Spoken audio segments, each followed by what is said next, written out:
was in elementary pregnant. I was like, that was embarrassing as fuck to my mama. So you were pregnant in elementary school? Yeah, yeah, it happened immediately. We talk about these people, you know, basically making minstrels of themselves, mocking us.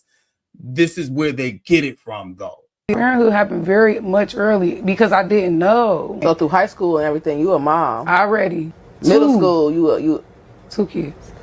By the time I graduated, you had 2 kids. At first it was crazy for her, like it was crazy, but she definitely accepted what, you know, she accepted it. Cause that's crazy. Like, why would I do that to that lady? Like, but you know, I had some beautiful children. They love my mom. You know, my mama love her grandkids and shit like that. Because it's disappointing as fuck. Like, who the fuck want they? Like, bitch, I want you to go to college and be a fucking astronaut, like, or be something great. Like, what the fuck? Who wants their child to get pregnant? But it's okay. You know, at the end of the day, I had some beautiful children. Everything is fine. So yeah, this bird brain thinks that it's okay and everything is fine. Even though she got pregnant in elementary school and graduated high school with 2 kids, she feels like this is a flex. She's laughing about this shit in the interview. You understand what I'm saying? Like, this is the mentality that we're dealing with. What type of a scumbag do you have to be to find that amusing and feel like you can talk about that on somebody's show and speak on it as a flex? Like, you know, you laughing about it. Why would I do that to that lady? Oh my God. Like, really, bruh? You understand? And I'm not giving anybody a pass for mocking us. You understand what I'm saying? But the same way with the AI influencers, because I look at Lil Tay and Wolvicki and all of them, just like I look at the AI influencers. You understand what I'm saying? They learn this behavior from despicable hood rats like that, you know, and people who don't take it seriously. You know, if you had that type of thing happen to you, you were a victim, first of all. You understand? And she don't sound like a victim, or like she's trying to put it out there that, hey, when this type of stuff happens to girls in elementary school, they are victims. There's nothing funny about the shit. You understand? She's not putting that out there like that. You know, she's laughing about it. She's joking about it and then talking about how it's okay and everything's fine. That the lack of seriousness with which we talk about things like that. Nothing about therapy. Facts, nothing. She don't say nothing about therapy. And she's the poster child for someone who needs therapy. You know, but the lack of seriousness with which we approach those type of situations is how we end up with the Lil Tays and the Wolvickis and the Miley Cyruses and Justin Biebers and everybody else who feel like it's okay and it's safe for them to mock us, which is very racist, by the way. But at the same time, they're like, well, y'all allow buffoons like this to mock you, and you know, it's okay. You don't get mad. In fact, you support her. We got a whole goddamn network, Zeus Network, full of reality TV garbage where you have women just like that. She's probably auditioning for a spot on Zeus if we keeping it a buck. You understand what I'm saying? And this is the problem. We don't take it seriously enough. We have to take ownership of the way we are portrayed in the media. There shouldn't be one black person watching any of this brain rot that they call reality television, or listening to Nicki Minaj, Cardi B, Meg Thee Stallion, insert I'm a whole female rapper here. It don't matter which one we're talking about, or the junkie rappers like Lil Wayne, Lil Xan, Future. We shouldn't be listening to none of that shit. You understand? Because it's our support that makes the shit pop off, and then it turns around and bites us in the ass because we're looking like buffoons when people take that shit in the media and do something else with it. You know what I'm saying? So I'll park the Chevy there, but that one got me hot, bro. Yeah. When you raise the consciousness of the people around you, things start to look better. But when you have low energy like this, just fluctuating around, and you have propaganda promoting it, then it's making it louder than what it should be. True. And the problem is that we are not producing enough to combat or overshadow that. You know, because people will sit back and say, and I get people all the time that'll say, oh, why are you bashing these type of individuals? We grew up seeing the same individuals growing up in our era. Yes, we did. But just like you had the Biggies, you had the African Bombadas, or you had the That's a bad example.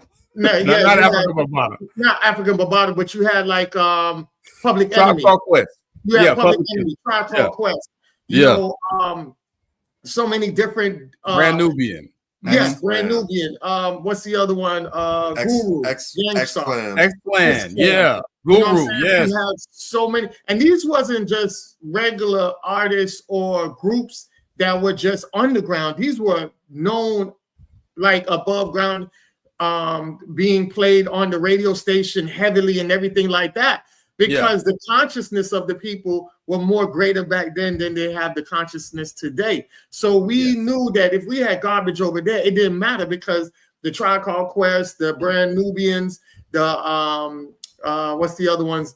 De La Souls. Those was the ones that was keeping us happy and in the mood and, you know, jumping around and having our stuff where we felt like, yo, you know, this is the life I could live. Like I can be a cool ass nerd, whether you want to be a thug nerd or whatever, but I get to play both roles without harming anybody, living life, enjoying life.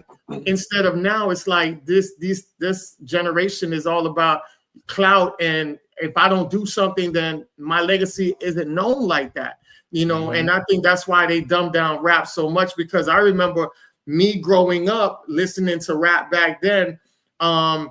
I used to run around with a thesaurus. I used to have a dictionary because some of the artists that I listened to were spewing some words that I didn't know. So subconsciously, they were enhancing my intellect as well. We don't have artists like that to this day.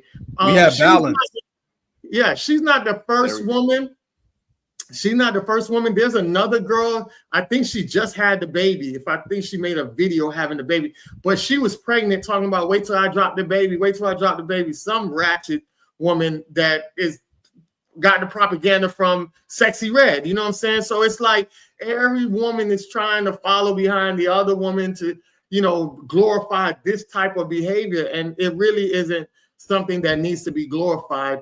But to combat that, we just got to produce more of the side we want to see and push that out there. And a lot of y'all women complain a lot, but y'all the ones who support this more than anybody. They are. So y'all got to push that back too.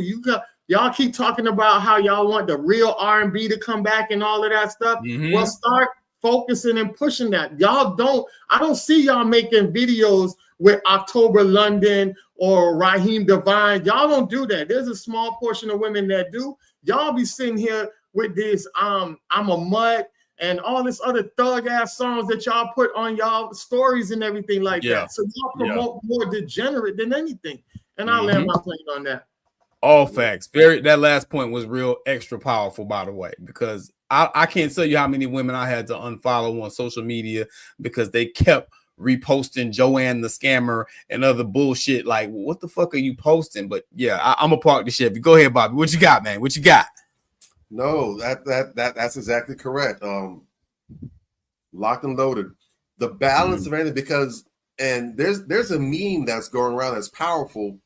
Yeah, it's old at this point, but they literally showed the progression, because you can literally see how it's monkey see, monkey do. They showed how basically 3 generations, which is sad if you think about it, all copying the same dysfunctional rapper. You got the image of Lil Kim, where she's in that like drop crouch pose, where she got the lollipop or whatever. Then they showed Nicki Minaj imitating the same exact pose and everything. Right. And then they jumped and showed, I think it was Megan Thee Stallion. No, Glorilla. Doing the same exact thing. You literally see the progression where it's this is who I look up to, this is my inspiration, and now you see the progression of how it's come down, which is so telling, because that everything they're doing is innovative and brand new. No, you're basically wash, cycle, repeat, nonstop. But back in those days, during Lil Kim's days, like you said, we had a whole bunch of artists who were female, who were well known and well respected. Yeah. And got plenty spins. They were all on the radio. So there was balance. Again, you had some of the ratchetness that was out there, but you also had the positive and the righteousness. Yeah. But what's missing and I'm not even saying we need to completely get away from the other side, because there's an argument to be made that there is a time and a place for the Lil Kim. There's a time and a place for the Nicki Minaj. There's a time and a place for the Glorilla. The problem is we don't have anybody else to counterbalance. So we're only getting one side pushed out there. Yeah. And this is why a lot of people are a lot of other people are very, very mindful and cautious about how the image is presented. There's a lot of criticism and pushback that the baby hat folks get, where pretty much you can't even miss and say their name with anything. Right. Because you do. They gonna put you in a vice. They gonna put coming for you. They could do you like Money Mike and David. They gonna put their balls in that vice. But it's because they understand the power of propaganda, and they understand the roadmap to how they were able to be persecuted and victimized the way they were. And it all started with their image being denigrated and desecrated in the media. All facts. Now, here we are today. It's 2025, and the same thing's happening to us, and we are not taking the threat seriously. Yeah. And the problem is, at least where they were concerned, once the Holocaust went down, they learned their lesson. And that's why to this day, they're like, okay, we didn't stop it back then. Now we're going to make sure we stop it today. You're not going to be able to miss and breathe about us sideways without us shutting us down. Facts. And the problem is their ops learned we did this Holocaust thing one time. We're not going to be able to do that again. No one saw that one coming. We can't run the same play again. So where we're concerned, there's not going to be out an open Holocaust like that. Right. They just going to keep on making the moves and gradually take steps against us. And now you see, unfortunately, people, they make all kind of dumb, dim-witted remarks like, oh, see, these black people, they don't respect themselves. Why should we do? But you have to understand part of where that's coming from. A lot of that is programmed because they keep on putting those negative images out there. Correct. And so what happens is they see a people that's not worth protecting, not worth respecting, not worth defending. So in their minds, well, whatever happens to them is what they get because they're just so awful. And we're right there participating in it. Yeah. It's got to change, bro. It's crazy. It's crazy. And it's not a victimless crime. We are the victims. Yeah. And you talk about victim mindset all you want to, but again, when you're bent over the barrel and you getting that work, you will you will have been responsible in part for your own subjugation and decimation. Conversations 2020.